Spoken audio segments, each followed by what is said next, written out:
Hi friends, welcome to EVC మస్తీ.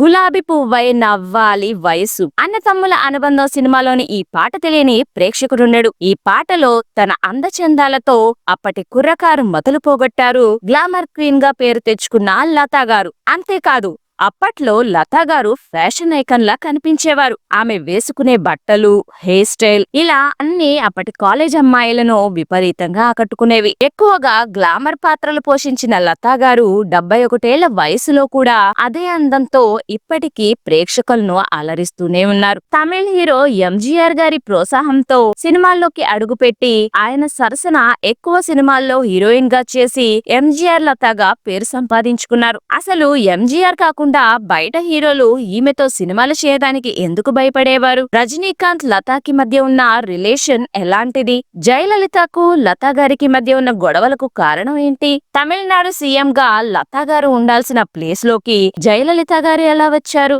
అసలు ఇప్పుడు ఆమె ఎలా ఉన్నారు అనే అనేకమైన ఆసక్తికరమైన విషయాలన్నింటినీ ఈ వీడియోలో చెప్పుకుందాం. స్కిప్ చేయకుండా చివరి వరకు చూడండి. అలాగే మన ఛానల్లో చాలా మంది సినీ ప్రముఖుల గురించిన వీడియోలు వస్తూనే ఉంటాయి. మిస్ కాకుండా చూడాలంటే తప్పకుండా మన ఛానల్ ని సబ్స్క్రైబ్ చేసుకోండి. అలాగే బెల్ ఐకాన్ కూడా యాక్టివ్ చేసి పెట్టుకోండి ఫ్రెండ్స్.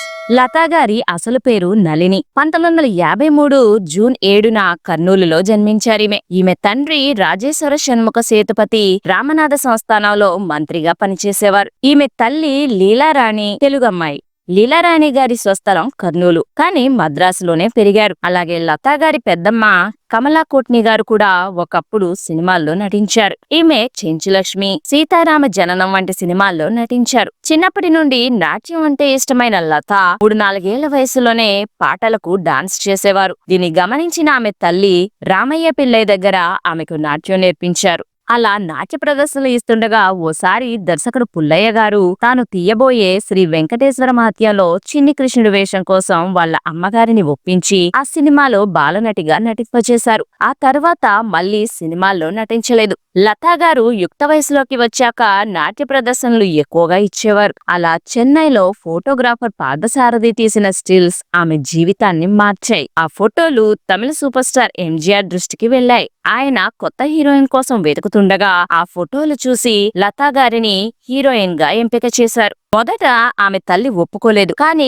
ఎంజీఆర్ బృందం ఒప్పించడంతో నళిని సినిమాల్లోకి అడుగుపెట్టారు. ఓ ఏడాది పాటు డైలాగ్స్ ఎలా చెప్పాలి, ఎలా నటించాలి అనే ట్రైనింగ్ ని ఇప్పించారు ఎంజీఆర్. ఆ తర్వాత 1973లో ఉలగం సూత్రే వాలిబన్ అనే సినిమాలో ఎంజీఆర్ గారి సరసన హీరోయిన్ గా ఎంట్రీ ఇచ్చారు లతా గారు. తెలుగులో దీన్ని లోకం చుట్టిన వీరుడు పేరుతో రిలీజ్ చేశారు. సినిమా మంచి విజయం సాధించింది. ఈ సినిమా విడుదల కాకముందే 18 సినిమాల్లో అవకాశాలు రావటం విశేషం. ఎంజీఆర్ గారు నళినిగా ఉన్న ఆమె పేరుని లతాగా మార్చారు. ఎంజీఆర్ సరసన 25 సినిమాల్లో నటించి ఎంజీఆర్ లతాగా పేరు తెచ్చుకున్నారు. కానీ ఈ గుర్తింపు వల్ల ఇతర హీరోలు ఆమెతో నటించడానికి జంకేవారు. శివాజీ గణేశన్ తో ఒకే ఒక్క సినిమా చేశారు. తెలుగులో ఎన్టీఆర్, ఏఎన్ఆర్, కృష్ణ, శోభన్ బాబు, కృష్ణరాజు, చంద్రమోహన్, మురళీమోహన్ వంటి స్టార్లతో కూడా ఈమె నటించారు. లతా గారు కేవలం నటనతోనే కాదు, ఫ్యాషన్ తోనూ అప్పటి యువతను ఆకర్షించారు. ఆమె హెయిర్ స్టైల్, డ్రెస్సింగ్ స్టైల్ ను అప్పటి కాలేజ్ అమ్మాయిలు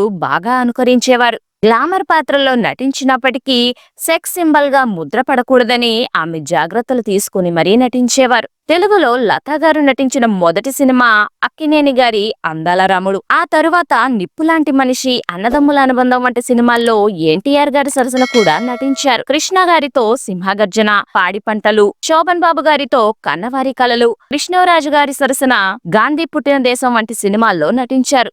లతా గారు బయట సినిమాల్లో నటిస్తున్నప్పుడు కూడా ఆమె బాగోగుల గురించి ఎంజీఆర్ గారు వాకప్ చేస్తూ ఉండేవారు.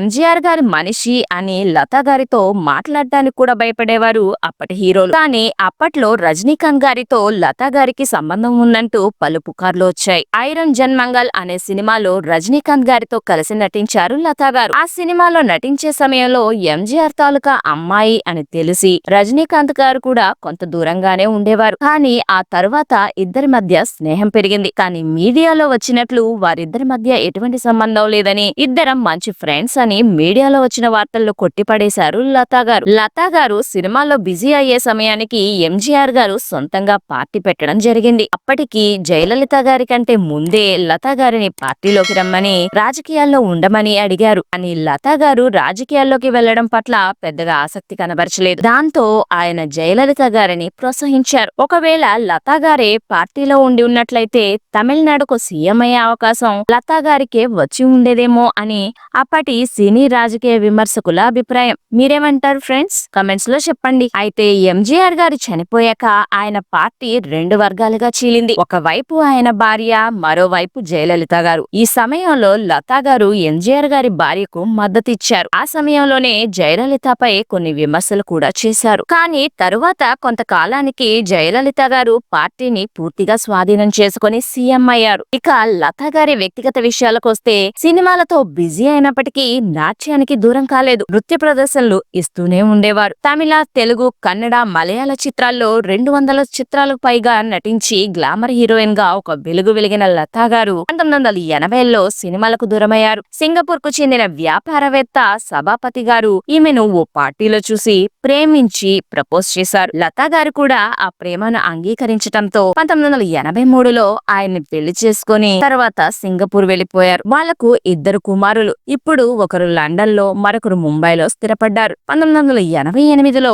అమ్మగారి మృతి తర్వాత చెన్నైకి తిరిగి వచ్చారు. ఆ తర్వాత లతా గారి ఫ్రెండ్ రాధికా గారి ప్రోత్సాహంతో కొన్ని టీవీ సీరియల్స్ లో కూడా నటించారామె. ప్రస్తుతం 71 ఏళ్ల వయసులోనూ అదే గ్లామర్, అదే అందంతో చెన్నైలో సంతోషకరమైన జీవితం గడుపుతున్నారామె. సినిమాలకు దూరమైనప్పటికీ ఆమె గతంలో చేసిన గ్లామర్ పాత్రల ద్వారా ఇప్పటికీ ప్రేక్షకుల హృదయాల్లో నిలుచున్నారు లతా గారు. ఇది ఫ్రెండ్స్ లతా గారికి సంబంధించిన వివరాలు. లతా గారు నటించిన సినిమాలో మీకు ఏ సినిమా బాగా ఇష్టమో కామెంట్స్ లో కామెంట్ చేయండి. అలాగే మరింత మంది ప్రముఖుల గురించి తెలుసుకోవడానికి మన ఛానల్ ని సబ్స్క్రైబ్ చేసి పక్కనే ఉన్న బెల్ ఐకాన్ కూడా ప్రెస్ చేయండి. Thanks for watching friends. జై హింద్.